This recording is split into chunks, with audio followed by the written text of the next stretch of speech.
My name's David Edwards. I'm the interim director of the Nestle, which is the NCAR Earth System Laboratory in Boulder, Colorado. We do research on atmospheric chemistry and composition, on climate change, and on meteorology. So it's a rather large organization, about 1,000 people, and we do Earth system modeling in general. That's one of the things we do. So I started off as a nuclear physicist, in fact, working in the UK, and I was doing a postdoc in Oxford before I moved to NCAR, and I've stayed there ever since. It was a nice place to live and a good place to work in my field.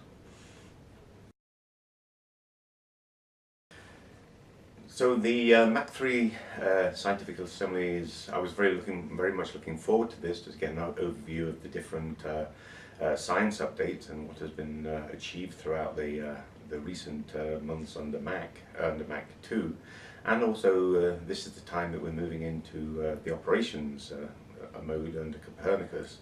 So it's very interesting to sort of see how the project is going to engage with the user community, get the input from the user community, and also provide feedback and support to that user community. So it's interesting. It's not always sure that the user community knows exactly what they need. So scientists do have a role in actually saying what's available and what we can do, and defining some of the terms of what they might be able to use in the future.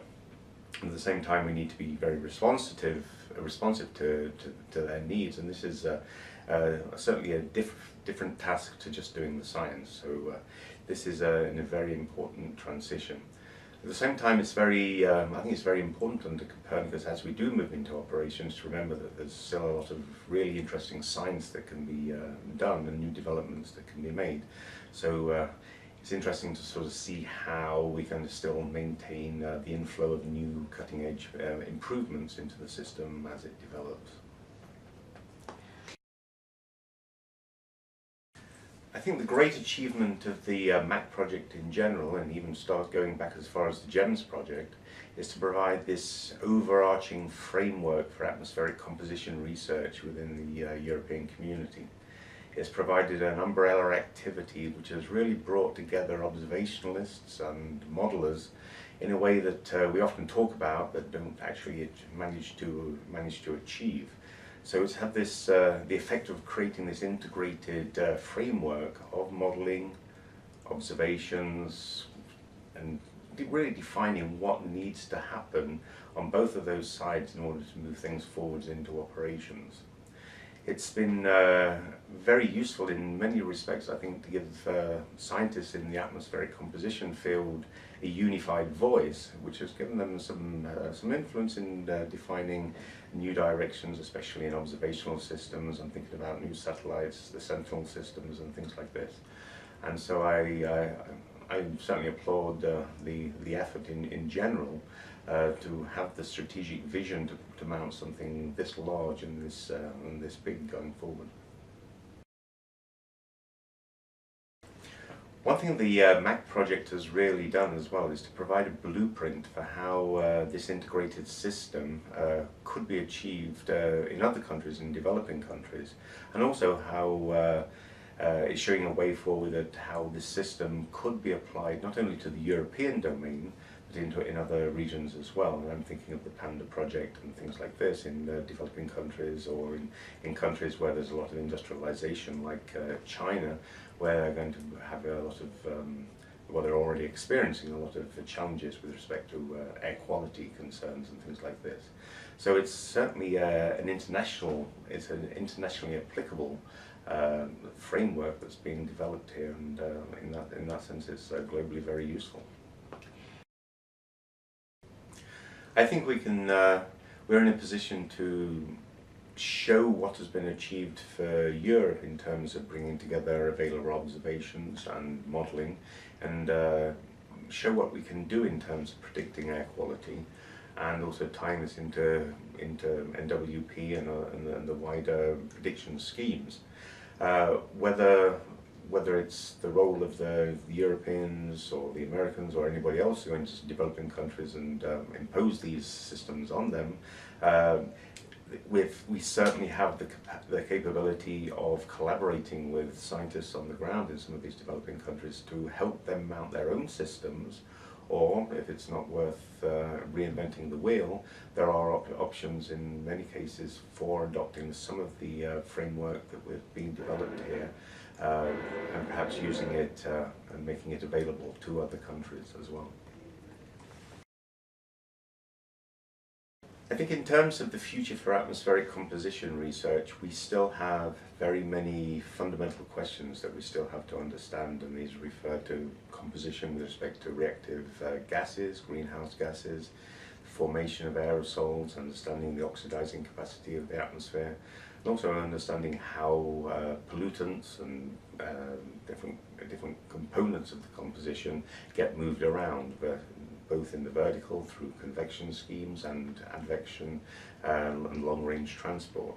So there's still a role for fundamental research. We still have to remember that this is the way in which our operational products are going to improve, is by still supporting operational research, fundamental research. But at the same time, a lot of the questions at the moment are becoming increasingly interdisciplinary. I'm thinking here about the fact we're interested in precipitation and the role of aerosols and clouds, or the impact of clouds and gases and aerosols on radiation and things like this. And then also we have these days to think about all this in the terms of the changing world and global change, climate change, and how this is affecting these processes, and also how there's feedback on climate change or global change through these processes themselves. So the interdisciplinary side of things is becoming very much more important as well.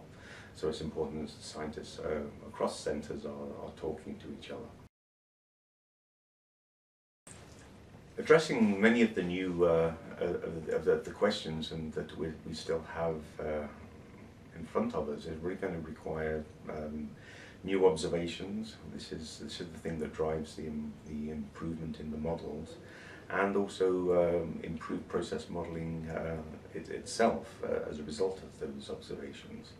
So increasingly we are thinking about building these integrated frameworks, of which MACC is a really good example, where we bring together observations, cross-scale observations, everything from the local scale or process studies or lab studies in fact, all the way up to satellite observations at the global scale, along with models that also can span these scales as well, so that we can go from local scale processes or regional scale modelling through to global scale modelling, and bringing these together using advanced data assimilation techniques or statistical techniques that allow us to build this integrated framework, which is really going to be required. And this integrated framework is going to be required very much on a global scale in the future. So some method by which we can go from global scale prediction right down to regional scale prediction in a seamless manner is really going to be at the forefront of where we want to go.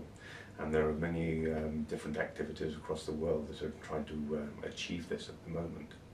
At the same time, we're really interested in doing coupling between not only just looking at chemical transport modelling, for instance, for air quality purposes and atmospheric composition research, but also coupling this to numerical weather prediction and to climate change.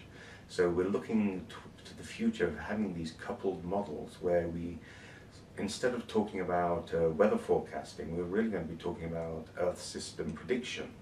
And being able to really say what is happening to the Earth system as a system, as a complete, as a whole, looking at the holistic view here. And this is going to require a lot of, again, interdisciplinary work to bring together scientists working in the different fields, different components of the Earth system, the land, the ocean, the atmosphere, and tying these together across scales, across regional to global scales, in this, as I say, this global seamless Earth prediction system. I think education about global change, and this includes climate change, is going to be paramount as we move forward. People are going to understand very soon that there is really no debate amongst in the scientific community about the changes that are taking place, and unfortunately this is going to become more evident as we experience greater impacts of what we think at the moment are extreme events in terms of weather or droughts or bad air quality and things like this. So the changes that we're experiencing, that are undergoing at the moment, are not potential futures, but they are really the reality of what we're going to be seeing. And unfortunately people are going to, perhaps it might be that we don't convince everybody of what's going on, and the reality will come home, unfortunately, when we're having to adapt to the new world that we find ourselves living in. So I think in terms of education for people, we have to really be thinking about sustainability going forward. Can we can we change our practices to do more sustainable practices, less pollution into the atmosphere, etc. And so I think this is going to be the overarching theme going forward: sustainability combined with our adaptability to a changing world.